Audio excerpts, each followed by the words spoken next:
마태복음 9장 35절에서 38절 말씀 함께 합독하겠습니다. 시작. 예수께서 모든 도시와 마을에 두루 다니사 그들의 회당에서 가르치시며 천국 복음을 전파하시며 모든 병과 모든 약한 것을 고치시니라. 무리를 보시고 불쌍히 여기시니 이는 그들이 목자 없는 양과 같이 고생하며 기진함이라. 이에 제자들에게 이르시되 추수할 것은 많되 일꾼이 적으니 그러므로 추수하는 주인에게 청하여 추수할 일꾼들을 보내주소서 하라 하시니라. 아멘. 아멘. 자리에 앉으십니다. 오늘도 하나님의 사랑하심과 은혜가 저와 여러분 가운데 함께하는 줄 믿습니다. 목장교회 오늘 7번째 시간 목자가 필요합니다 라는 제목으로 말씀을 전합니다. 목장교회에 대해서 우리가 이야기를 나누었고요. 교회의 존재 목적에 대해서 다시 한번 생각하는 것은 영혼 구원하여 제자를 만드는 교회, 이게 교회의 존재 목적이라고 말씀 안에서 우리가 다시 한번 살펴보았습니다. 그리고 그 과정 가운데 이제 일꾼들을 세워가야 될 필요들이 있고, 오늘 본문의 말씀을 통해서는 제목 그대로 이제 우리 교회가 목장교회로 세워지는 과정 가운데 목자가 필요하다, 목자로 헌신해라, 이 이야기를 하려고 본문을 준비를 했습니다. 그러니까 그렇게 하시면 됩니다.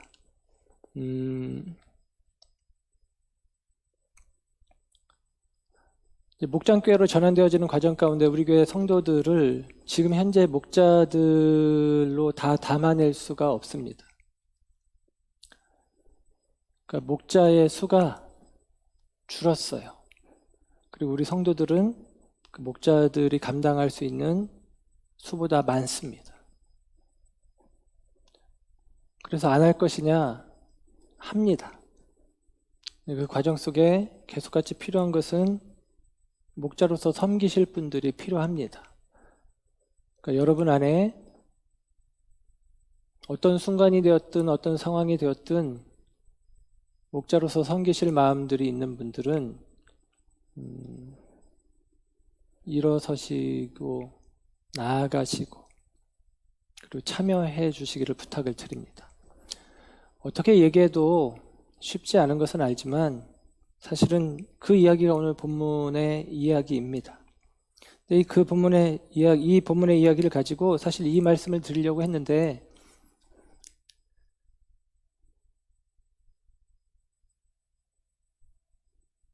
그냥 저에게 하는 말씀으로 다시 한번 제가 오늘 본문을 제가 여러분에게 있어서 좋은 목자가 되어지기를 원하는 마음을 다시 한번 품는 그런 말씀으로 좀 새롭게 보게 되고, 여러분들 각자에게도 여러분에게 주어진 주님의 요구와 또 주님의 부탁으로 오늘 말씀이 들려졌으면 좋겠습니다. 오늘 본문의 이야기를 보면 예수님께서 이제 35절에 보면 복음을 전파하신 이야기를 먼저 기록을 해주는데 예수님의 사역을 정리하는 멘트예요. 그러니까 예수님이 마태복음이 조금 이렇게 어떤 예수님의 행적들을 마태가 의도적으로 옴니버스 형식으로 묶어둡니다. 그 묶은 모습인데 오늘 본문이 이제 9장인데 8장과 9장의 내용들 속에서는 예수님의 행하신 10가지 기적, 10가지 능력 사건이 나타나요. 그 10가지 능력 사건을 셋으로 구분할 수가 있어요. 10개인데 왜 3, 3, 3 이렇게 구분이 되나 싶은데 그 중에 한 사건은 2개가 겹쳐 있는 사건입니다. 그 능력 행하신 사건을 통해서 우리에게 요청하는 것은 뭐냐면 믿어라 라는 거예요. 예수님은 이런 능력을 행하시는 분이다. 예수님은 하나님의 아들이다. 받아들여라, 믿어라 라고 이야기하는 것이죠. 근데 그 믿음의 요구 뒤에 따라오는 게 있는데 무엇이냐면 예수님의 제자가 되어야 된다라는 이야기를 합니다. 마태복음 8장에 보면 제일 먼저 나병에 걸린 사람을 고쳐주시고 백부장의 하인을 원격으로 고쳐주시고 그리고 중풍병자를 일으켜 세우시는 일을 행하십니다. 이 사람들은 다 하나같이 그 사회에서 소외된 사람들이에요. 나병 걸린 사람, 백부장의 하인, 종이죠. 제가 잘못했네요. 그리고 베드로의 장모입니다. 장모의 열병을 고쳐주십니다. 여자죠. 다 소외된 사람들인데 그들을 고쳐주시는 장면을 통해서 예수님이 자신을 계시하십니다. 나는 자비의 주님이다. 은혜의 주님이다. 그들에게 은혜가 미치는 것을 이야기를 해요. 그리고 두 번째 새 묶음에서는 풍랑을 잠잠케 하십니다. 바다 건너 거라사 광인, 귀신 들린 자를 고쳐주십니다. 그리고 중풍병자를 일으켜주십니다. 이 과정을 통해서 예수님께서 권능의 주님이라는 사실을 이야기를 합니다. 예수님은 능력의 주님이시죠.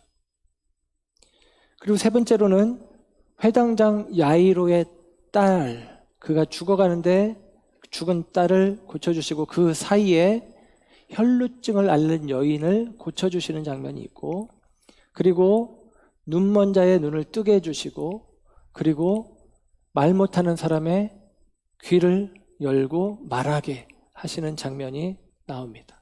그게 예수님이 행하신 10개의 능력 사건이 마태복음 8장과 9장에 꽉 채워져 있어요. 그래서 믿어라라는 것이죠. 근데 여기서 끝나지 않고 새 사건 이후에 나병 환자를 고치시고 백부장의 하인을 고치시고 베드로의 장모를 고치시고 나서 예수님이 하시는 말씀은 나를 따르라 라는 말씀이에요. 풍랑이는 바다를 잠잠케 하시고 귀신을 내어 쫓아 미친 사람을 고치시고 그리고 중풍병자를 일으키시고 그 다음에 하시는 말씀은 마태를 통해서 이야기하시는 것인데 세리 마태를 부르시면서 나를 따르라 라고 이야기를 합니다.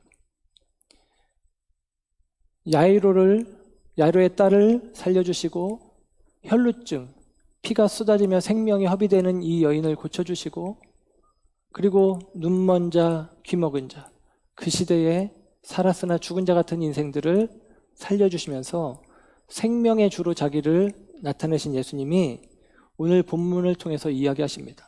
오늘 보면 우리는 9장 38절까지 읽었지만 10장 1절에 가면 예수님께서 제자를 부르사 그렇게 이야기합니다.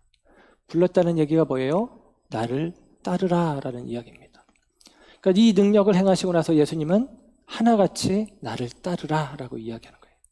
저와 여러분이 예수님을 어느 순간 믿고 나의 주님으로 고백하며 예수님께서 능히 우리를 이 죽음에서 이 질병에서 이 연약함에서 우리를 살리실 분이라는 믿음이 우리 가운데 있다면 그 믿음 뒤에 우리에게 따라오는 요청은 나를 따르라 라고 하는 요청입니다.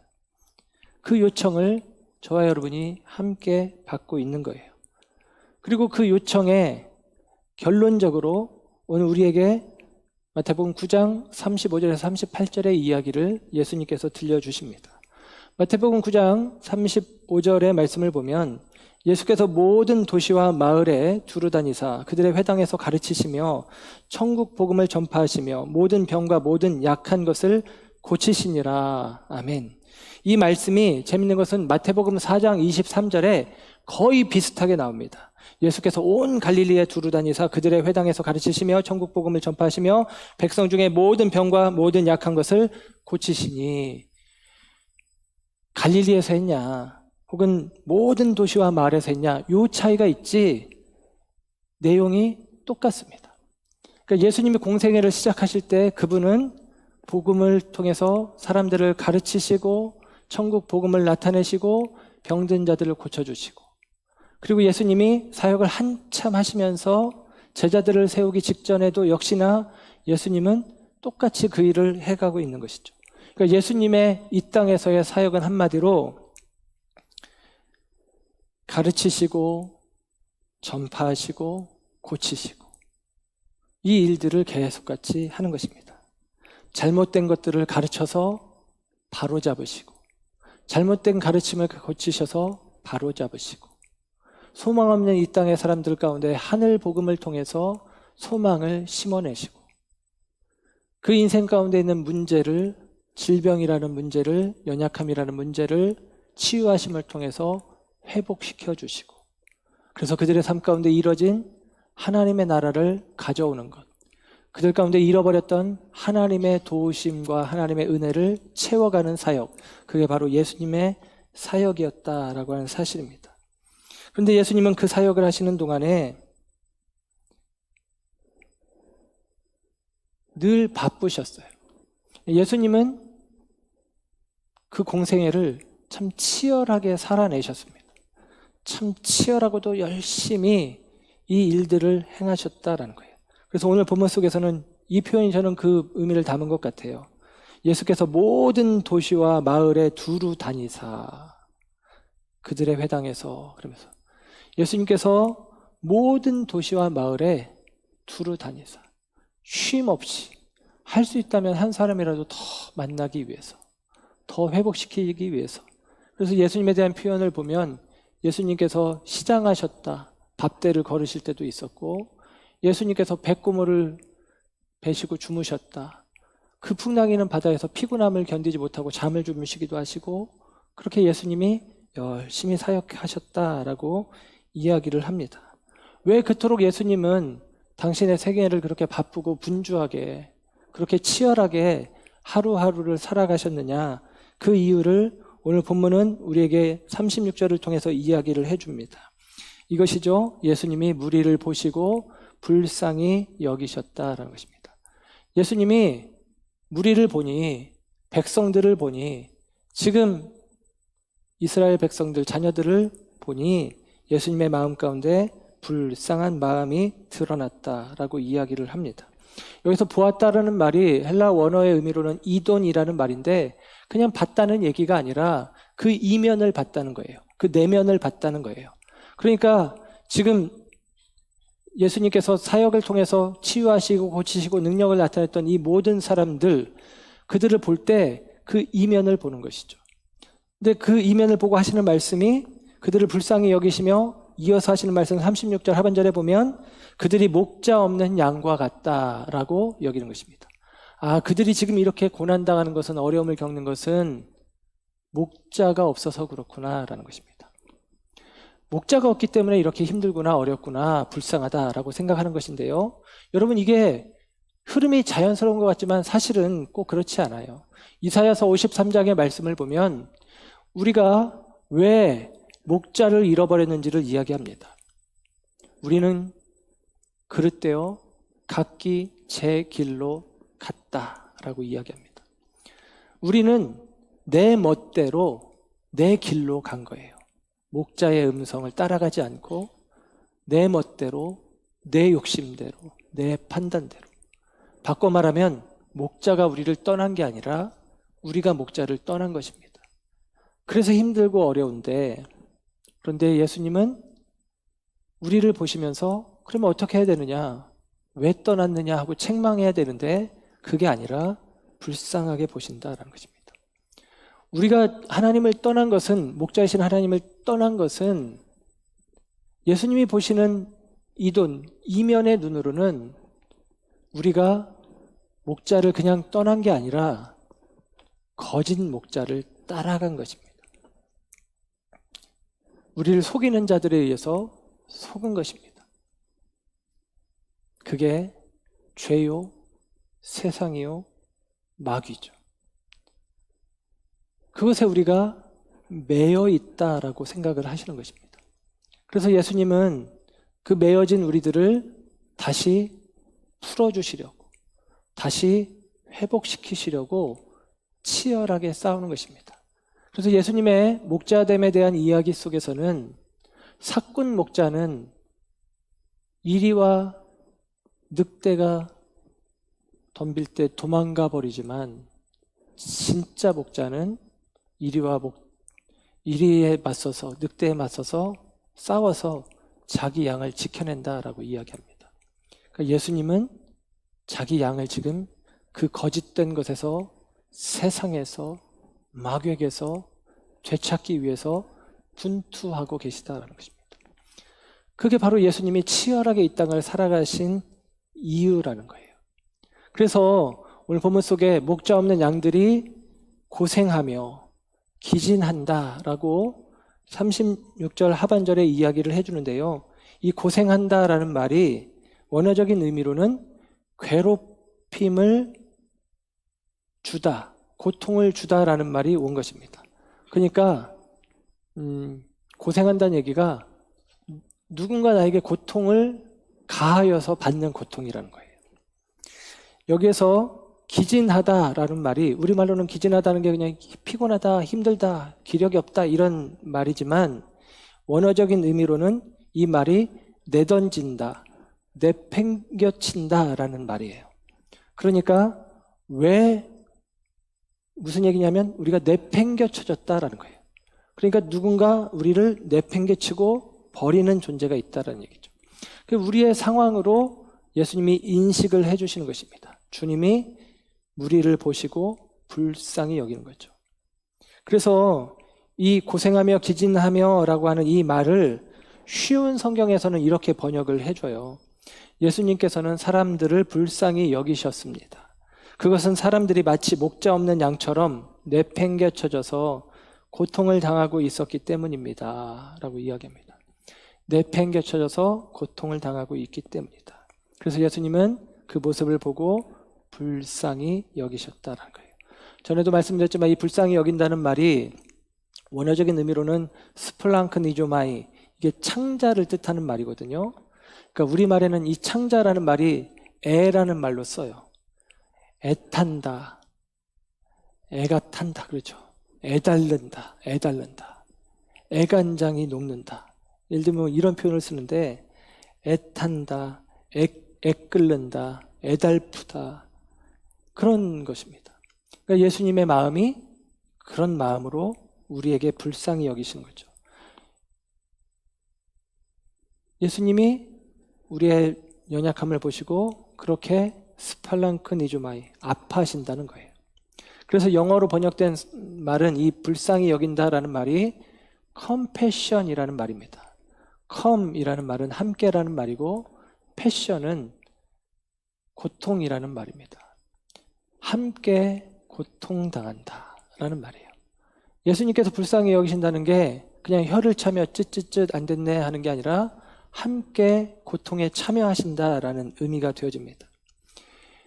요즘 이제 많은 분들이 성경을 좀 새롭게 읽기를 원하는 분들이 유진 피터슨 목사님의 메시지 성경을 보는 경우들이 있는데, 메시지 성경에는 이 부분, 예수님이 불쌍히 여기셨다라는 이 말씀을 영어로는 His heart broke, 그의 심장이 깨졌다, 그의 마음이 상했다라고 표현을 해요. 그래서 우리말로 번역된 메시지 성경에는 그분의 마음이 무너져 내렸다 이렇게 표현합니다. 그러니까 예수님이 목자가 없어서 유리방황하며 힘겨워하는 그 시대의 백성들을 바라보며 예수님의 마음이 무너져 내렸다라는 거예요. 예수님의 마음이 무너져 내렸다.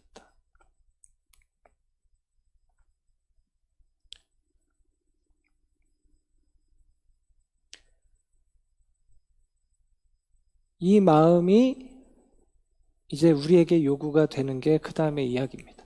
근데 이렇게 이야기하고 나니까 제가 오늘 말씀을 예를 들면 목자가 필요합니다. 여러분 이런 마음을 가진 사람 일어서세요. 이런 마음 가지고 여러분 일어서시길 바랍니다. 이렇게 얘기하고 싶었는데 죄송하지만 제가 그래도 여러분에게 목사로서 또 다른 의미의 먼저 부름받은 목자의 역할을 해야 되는데 여러분의 상황들을 바라보며 제 마음이 편하지 않은 일들이 많이 있습니다. 제 마음이 깨지고 상하고 아픕니다. 그런데 너무나 더 속상하고 아쉬운 것은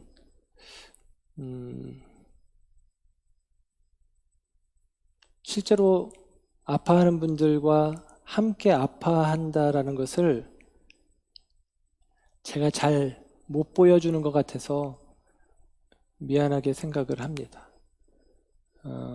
우리 성도님들이 힘들어하는 분들이 있다고 하는데 그 힘들어하는 걸 이야기를 듣고 하면 저도 힘이 든데 잘 보듬어드리지 못하고 잘 품어드리지 못하고 하는 부분들이 있어서 많이 미안한 마음들이 듭니다. 그래서 이 말씀을 여러분에게 목자 필요해요, 목자 하십시오, 이렇게 하려고 사실은 준비했던 말씀인데 그냥 제 마음을 이렇게 고백드리고 싶은 마음들이 자꾸 일어나서 말씀을 드립니다. 어떤 경우 잠깐 이야기를 나누어도 말이 잘 통하는 사람이 있어요. 어떤 경우에는 오랜 시간 대화를 해도 마치 벽을 보고 이야기하는 것 같은 상황이 되는 경우들도 있습니다. 분명 같은 언어로 대화를 하고 있는데 전혀 소통이 되지 않는 경우들이 있죠. 그렇게 보면 우리가 일반적으로 말하고 듣는 것, 그것이 소통의 도구인 것 같지만 그렇지 않은 경우들이 많은 것 같습니다. 예를 들면 제가 설교자로서 수많은 말들을 통해서 위로하고 격려하고 또 기회를 따라 기도하고 하는 일들이 있지만 물리적으로 제가 말하고 여러분이 듣고 하는 상황들 속에서 소통이 된다고 착각할 수 있는 일들이 있겠다라는 생각을 다시 한번 해봅니다. 그러면서 오늘 말씀을 통해서 우리가 확인하게 되는 것은 예수님의 소통 방법은 단지 말하고 또 그 말들을 그들이 듣고 하는 데서 멈추는 것이 아니라 예수님께서는 그들을 불쌍히 여기셨고 스플랑크니조마이, 그들 때문에 애끓는 마음, 애타는 마음들을 품으셨고 컴패션, 그들과 함께 아파하셨고 그리고 his heart broken, 그의 마음이 무너져 내리는 경험들을 합니다. 그래서 바라기는 원하기는 그런 마음이 저에게 더 부어지기를 기대를 합니다.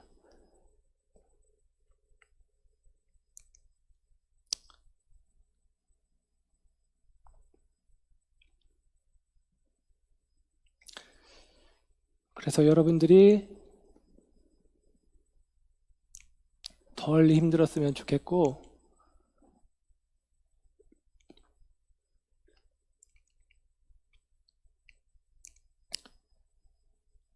부족하지만 저를 통해서 위로를 받았으면 좋겠습니다. 그리고 다시 일어설 힘들을 내셨으면 좋겠습니다.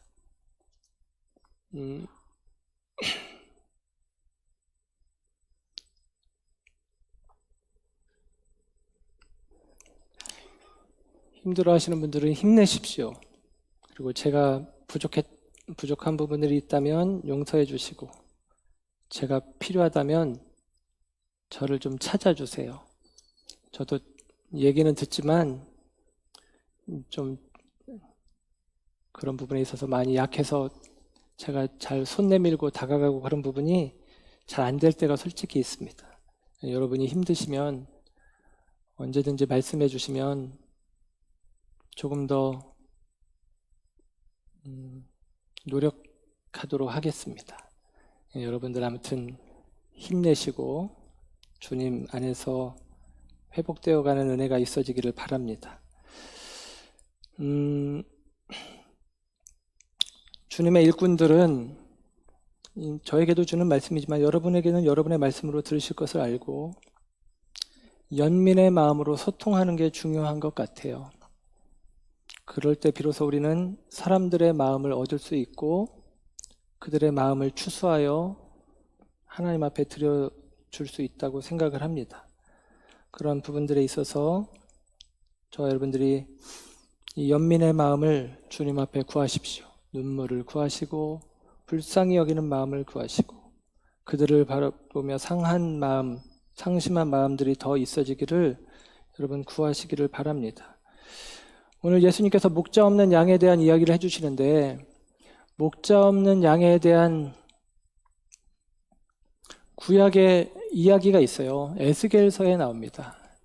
에스겔서에 보면 이제 바벨론 포로되어진 사람들에게 대하여 희망의 메시지로, 회복의 메시지로 에스겔서가 주어지거든요. 근데 그 회복의 메시지에 이런 내용이 에스겔서 34장에 나와요. 내가 내 백성들을 목자들에게 맡겼다. 그 이제 이스라엘의 지도자들이죠. 왕요, 선지자요, 제사장들일 거예요. 근데 그들이 내 양들을 돌보지 않아서 내 양들이 너무 힘들어한다. 그래서 에스겔서 34장 5절에는 목자가 없으므로 그것들이 흩어지고 흩어져서 모든 들짐승의 밥이 되었도다. 그렇게 이야기합니다. 이게 주님의 마음이죠. 하나님의 마음이죠. 내 백성 이스라엘이 그들을 위해서 목자를 세웠는데, 왕을 세우고 선지자를 세우고 제사장을 세웠는데 그들이 그 역할을 제대로 하지 않아서 백성들을 방치하여서 백성들이 다 흩어지고 양들이 다 흩어지고 들짐승의 밥이 되었다. 내 마음이 아프다. 그렇게 이야기하는 것입니다. 근데 거기서 멈추지 않고 에스겔서는 희망의 회복의 약속의 책이니까 그 뒤에 에스겔서 34장 15절에는 이렇게 이야기를 해요. 내가 친히 내 양의 목자가 되어 그것들을 누워있게 할지라 주 여호와의 말씀이니라. 내가 친히 그들의 목자가 되어야 되겠다. 주님의 말씀입니다. 그래서 저도 물론 여러분에게 좋은 목자가 되길 원하지만 제 기도의 제목은 그것입니다. 여러분에게 하나님이, 그리스도가 여러분에게 친히 목자가 되어주셔서 여러분을 다시 평안케 하시고 안전케 하시고 강건케 하시기를 축복합니다. 하나님이 친히 하시겠다라고 에스겔서에서 말씀하시고 나서, 그리고 우리가 읽는 성경에서는 그 목자 없는 양들에게 진짜 목자가 보내지십니다. 그게 바로 오늘 본문에 나오는 예수님이죠. 목자 없는 양들에게 예수님이 목자가 되어주십니다. 그 예수님께서 뒷부분에는 좀 다른 이야기, 결이 다른 이야기를 하는데, 목자 없는 양들이라고 이야기해놓고선 추수 때가 되었다, 추수할 일꾼들이 필요하다라고 이야기합니다. 목자의 역할과 추수하는 자의 역할을 오버랩시키고 있는 이야기가 37절, 38절에 이제 이어지게 되어져요. 구약의 묵시록인 에스겔, 그리고 신약의 묵시록인 요한계시록, 요한계시록에 이 추수와 관련되어진 이야기가 나와요. 요한계시록 14장 14절 15절 말씀에 보면, 또 내가 보니 흰 구름이 있고 구름 위에 인자와 같은 이가 앉으셨는데, 구름 위에 인자와 같은 이, 예수님이에요. 그 머리에는 금면류관이 있고 그 손에는 예리한 낫을 가졌더라. 또 다른 천사가 성전으로부터 나와 구름 위에 앉은 이를 향하여 큰 음성으로 외쳐 이르되, 당신의 낫을 휘둘러 거두소서. 땅의 곡식이 다 익어 거둘 때가 이르렀음이니이다 하니, 구름 위에 앉으신 이가 낫을 땅에 휘두름에 땅의 곡식이 거두어지더라. 그럽니다. 이게 마지막 주님이 재림하실 때에 믿음의 사람들을 추수하여 가시는 그 구원의 완성을 이야기하고, 나아가 추수된 자와 추수되지 않은 자, 심판을 이야기하는 메시지예요. 구약의 묵시록인 에스겔서와 신약의 묵시록인 계시록 사이에 복음서가 있는 것입니다. 오늘 우리에게 주어진 말씀이죠. 하나님이 목자 없는 양들을 위해서 친히 목자가 되어주시기로 작정하셨고, 그 목자는 이제 당신의 양들을, 당신의 택하신 백성들을 그 낫으로 거두어서 당신의 영원한 곳간, 영원한 천국 창고에 채워가실 텐데, 그 사이에 복음서가 있는 것입니다. 그 복음서에서 예수님은 목자로 보내주셨고 추수를 위해서 애쓰십니다. 그래서 그분은 그 시간 동안 분주하고, 그리고 누구보다도 분투하며 공생의 삶을 살아내시는 것이죠. 그가 할 수 있는 한 최선을 다해서 온 마을, 온 도시, 온 성읍을 향해서 피곤함을 무릅쓰고 달려가기를 마다하지 않았다라는 것입니다.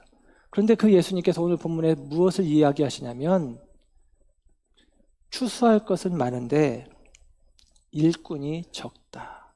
일꾼을 보내달라고 해라 라고 하는 것이죠. 여러분, 예수님이 당신의 모든 힘과 모든 능력, 모든 시간, 그것들 다 쏟아서 우리를 사랑하시는 일에 당신의 삶을 드렸는데, 예수님이 뭐라고 얘기하냐면 아직도 할 일이 많은데 나는 다 감당 못하겠다라는 거예요. 예수님이 하나님의 아들인데 무능력해서 감당 못한다고 이야기하는 게 아닙니다. 예수님은 성육신하셔서 이 땅 가운데 오셨기 때문이에요. 육신을 입고 이 땅 가운데 오셨기 때문에 그 육신의 제약 속에서, 그 육신의 제약이 없었더라면 전능하신 하나님으로 훨씬 더 많은 일들을 쉬이 할 수 있었겠지만, 육신을 입고 이 땅에 오신 예수님이 육신의 제약 속에서 분투하며 분주하게 목자의 사역을 감당해 내십니다. 그러면서 예수님은 속상하고 안타까운 거예요. 내가 애쓰지만, 내가 몸부림치지만 다 할 수가 없다.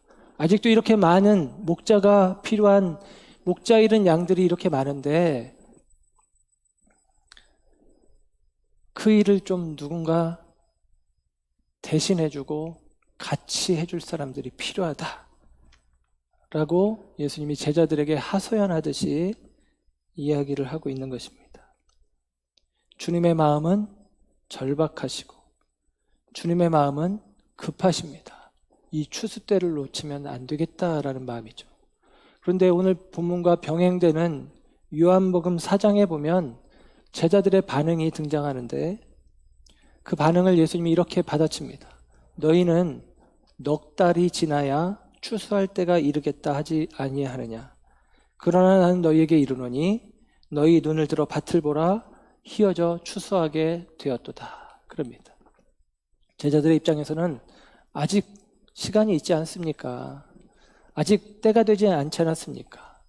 예를 들면 그 부르심에 아직까지는 스스로도 자신이 없는 거죠. 주님, 저는 아직 준비가 안 됐습니다. 아직 준비가 덜 되었습니다. 이렇게 반응하는 것 같아요. 근데 예수님 말씀하십니다. 아니다, 지금이다. 아니다, 지금이다. 라고 이야기를 하는 것이죠. 수확의 시기를 놓치면 다 잃어버립니다. 다 놓쳐버립니다. 저희 어머니가 그러는데, 옆에 깨 심었잖아요. 깨 털 때 되면 절대 어디 안 가십니다. 잠깐 며칠 어디 갔다 오면 깨가 다 땅바닥에 쏟아져서 하나도 거둘 수 없다는 거죠. 그 때가 중요하죠. 그 추수할 때가 중요합니다. 그러므로 사랑하는 여러분, 저와 여러분이 때를 다음으로 미루기 이전에 오늘 저와 여러분을 향해서 주님의 부르심이 나를 따르라, 나와 함께 목자가 되어라 라는 요구가 오늘 저와 여러분 가운데 있다는 것을 기억하시길 바랍니다. 도리스 도리의 영화 파니 핑크라는 영화가 있는데요. 이 영화의 원 제목은 아무도 나를 사랑하지 않는다라는 제목입니다. 이게 제목인데 우리나라에서는 파니 핑크, 그 이야기의 주인공의 이름으로 영화 제목을 했어요. 근데 아무도 나를 사랑하지 않는다. 파니 핑크가 늘 이 마음으로 사는 거예요. 아무도 나를 사랑하지 않는다. 그런데 그가 이제 우연히 점쟁이인 오르페오를 만나게 되는데, 이 오르페오가 처음에는 파니 핑크를 이용해서 그냥 용돈벌이 하듯이 돈벌이 하려고 이용하려고 했는데, 오르페오가 이제 몸이 아파지면서 이 파니 핑크에게 진심 어린 말들을 하기 시작합니다. 그 진심 어린 말들을 하는데, 파니 핑크가 가지고 있는 생각, 나는 아무에게도 사랑받지 못한다. 아무도 나를 사랑하지 않는다. 라고 하는 그 생각에 대해서 바로잡는 이야기를 해줍니다. 그러면서 이런 이야기를 하는데요. 파니, 이 잔을 봐. 이 잔을 봐. 반쯤 찼어. 아니면 비었어. 비었다고 반응을 하죠. 왜냐하면 부정적인 생각이 파니 핑크의 머리에 가득하기 때문입니다. 봐. 넌 그게 문제야. 없는 것이나 불가능한 것, 잃어버린 것에 대한 불평, 항상 부족해하는 마음. 너는 이미 많은 것을 가지고 있어. 일, 집, 가족, 하얀 피부색. 대사는 그렇게 나와요. 왜냐하면 오르페오는 깜깜한 사람이거든요. 검은 사람이거든요. 하얀 피부. 뭘 더 바래? 나는 오히려 아무것도 없어. 병에 걸렸고 곧 죽을 거야. 판이, 너는 누굴 위해서 한 번이라도 희생해 본 적이 있어? 사랑받고 싶어서 안달하면서도 항상 자기만 생각하지. 그러면서 이야기를 마칩니다. 여러분, 판이의 모습은 어쩌면 우리의 모습인 것 같아요. 누굴 위해 한 번도 희생해 본 적이 없어. 사랑받고 싶어서 안달하면서도 항상 자기 자신만 생각하는. 우리는 자신의 상처와 아픔에 사로잡혀서 더 어려운 이들의 고통에 눈을 그냥 돌려버리는 경우들이 있습니다. 그러면서 나는 힘들다, 나는 어렵다, 그리고 아무도 나를 알아주지 않는다, 아무도 나를 사랑하지 않는다 라고 생각할 수 있습니다. 그러나 여러분, 그렇습니까? 우리는 하나님의 사랑을 받은 자들입니다. 하나님께서 우리를 어떻게 사랑하셨는지 독생자 예수님을 우리를 위해서 이처럼 사랑하셔서 주셨다고 이야기합니다. 그분의 사랑의 너비와 길이, 높이와 깊이를 우리는 감히 헤아릴 수 없다라고까지 이야기합니다. 우리는 사랑받지 않아서 사랑을 구하는 게 아니라 계속같이 나만 바라보며 계속같이 사랑받고 싶은 자기 자신의 생각에 갇혀서 누굴 위해 한 번이라도 희생하기를 마다하며 살아왔기 때문에 우리 안에 주어진 사랑의 의미도 잃어버렸고 우리 가운데 허락된 사랑의 능력을 상실해버린 것이 아닌가 생각해 볼 수 있습니다. 예수님께서는 우리에게 말씀하십니다. 희어져 추수할 때가 되었다. 너희들이 나와 함께 일하자라는 것입니다. 요한복음 4장 36절은 이어서 이렇게 이야기해요. 거두는 자가 이미 삭도 받고 영생에 이르는 열매를 모으나니 이는 뿌리는 자와 거두는 자가 함께 즐거워하게 하려 함이라. 아멘. 우리로 하여금, 우리는 뿌린 게 아니죠. 주님이 뿌렸습니다. 그런데 우리를 이 추수의 일에 동참시키시는 거예요. 우리를 함께 거두게 하십니다. 주님의 십자가의 은혜의 복음의 열매들을 저와 여러분들이 함께 거두게 하는 거예요. 그러면서 함께 거두게 하시는 목적이 뭐냐? 함께 즐거워하자라고 하는 것입니다.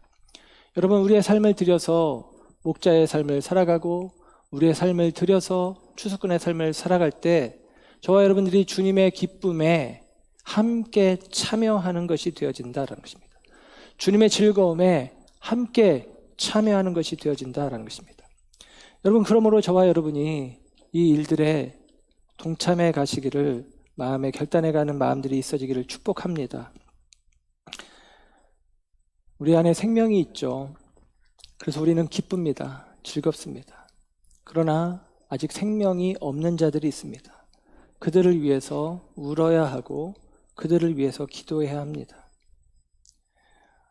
우리는 이미 주님이 들으신 복음의 낫, 그 낫으로 저와 여러분들을 거두어 당신의 생명 창고에, 하늘 창고에 우리를 세워주셨습니다. 구원을 허락해 주셨습니다. 그러나 아직 세상 가운데는 또 다른 복음의 낫을 통해 구원을 기다리는 수많은 영혼들이 있습니다. 그들에게 대하여 오늘 예수님께서 우리에게 요청하십니다. 일꾼을 보내달라고 구하라, 기도하라라는 거예요. 그런데 재밌는 사실은 기도한 사람들은 제자들이거든요. 그런데 제자들이 기도했으면 어디서 일꾼이 와야 될 것 같은데 그 다음 10장 1절부터 이어지는 말씀을 보면 기도했던 그들을 보내십니다. 기도했던 그들을 보내시는 거예요. 기도할 때에 일꾼이 필요합니다라고 기도할 때 하나님, 우리 가운데 하나님의 일을 감당할 좋은 일꾼들이 필요합니다라고 기도할 때에 성경은 뭐라고 하냐면 네가 가라, 그렇게 이야기하는 거죠. 네가 가라, 네가 가라. 여러분, 저와 여러분이 이 주님의 음성이 들려졌으면 좋겠습니다. 지난주에 예배를 마치고 몇몇 우리 젊은 성도님들이 저에게 기도해 달라고 그래서 뭐 여러 일들이 있어서 기도를 해 주었습니다.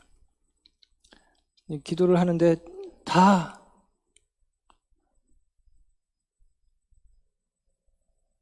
위로가 필요하고 격려가 필요하고 은혜가 필요하니까 저를 통로 삼아서 저에게 기도해 달라고 하는 거죠.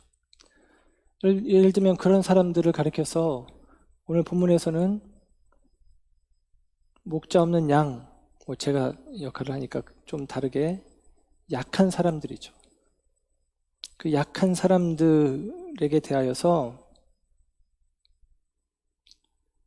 예수님은 어떻게 이 돈 바라보시느냐.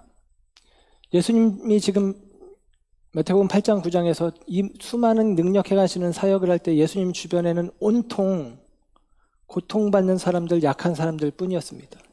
근데 예수님이 제자들에게 지금 하시는 말씀은 추수하자라는 것이죠. 추수는 알곡들을 거둬들이는 것입니다. 예수님의 눈으로는 그들이 알곡으로 보이는 것입니다.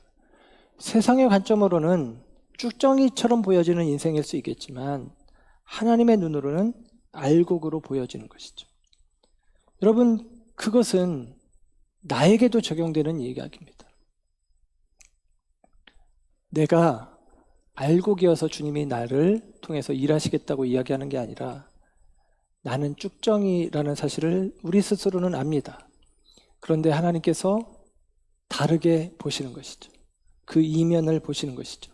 그 중심을 보시고 우리를 알곡으로 여기시어서 당신께서 당신의 낫을 우리에게 들이대십니다.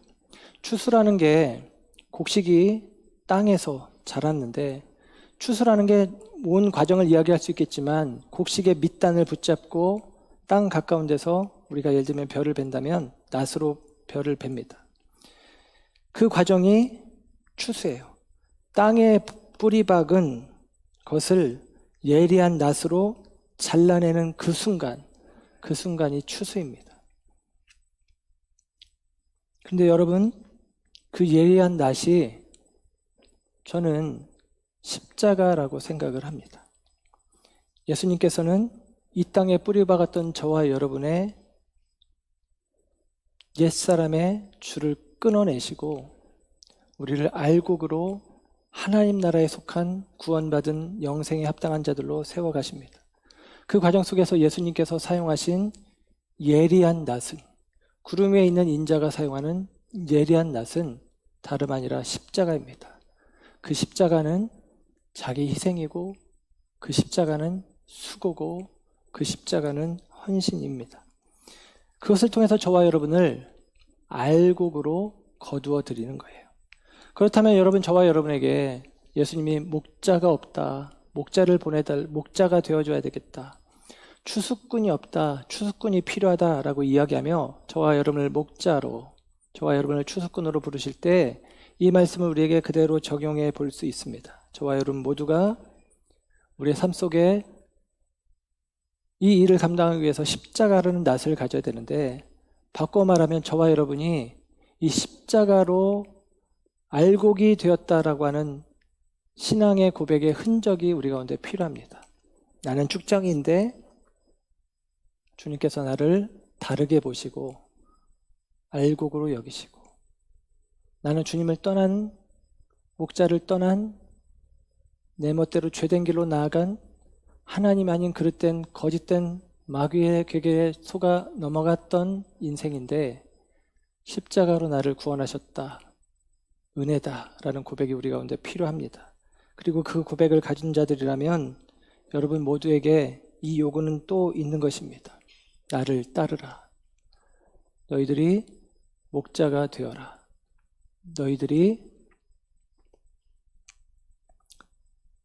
복음의 낫, 십자가의 낫을 들고 너희의 삶을 희생하여 헌신하여 여전히 세상에 뿌리박혀 쭉정이로 하나님 앞에 죽어질 인생들 속에 생명으로 알곡으로 화하게 하는 일꾼으로 서라라고 이야기하는 것입니다.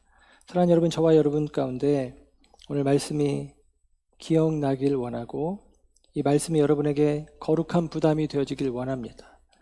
그리고 이 말씀 속에서 저와 여러분 모두가 바라기는 원하기는 우리 예수님의 마음, 불쌍히 여기는 그들을 바라보며 쭉정이로 치부하고 외면해 버리는 마음이 아니라 하나님 나라의 생명 같은 존재, 천하보다 귀한 존재로 그 잃어진 영혼들을 바라보고 긍휼히 여기며 그들을 품어 안는 예수님의 마음들이 저와 여러분의 마음들이 되어지기를 주님의 이름으로 축원합니다.